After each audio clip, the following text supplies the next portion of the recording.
Украинского журналиста задержали, чтобы обменять. Такое мнение высказал адвокат Марк Фейгин. Только вчера его допустили к журналисту Укринформа Роману Сущенко. Украинского журналиста задержали в Москве якобы за шпионаж. С 30 сентября он находится в СИЗО. Лефортовский суд арестовал его на 2 месяца. Последние 6 лет Роман работал корреспондентом Укринформа в Париже.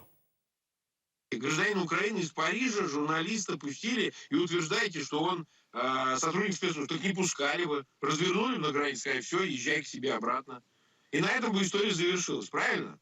Зачем все это вот все? Журналист, за которого выступили за его освобождение ряд международных журналистских организаций и так далее.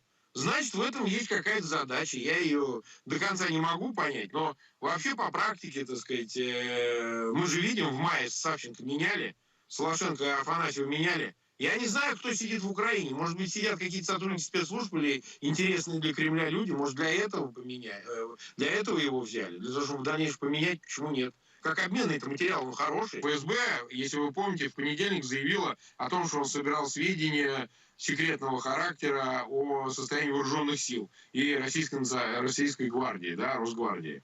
Ну пусть они тогда и расскажут, что он делал. Да, так сказать, я опровергну их версию. Получается, что они хотят переложить на меня ответственность. Стоит мне сказать что-то лишнее, меня либо посадят, либо выведут из дела. Ну, скорее второе, да. Это для них будет очень такой повод приятный.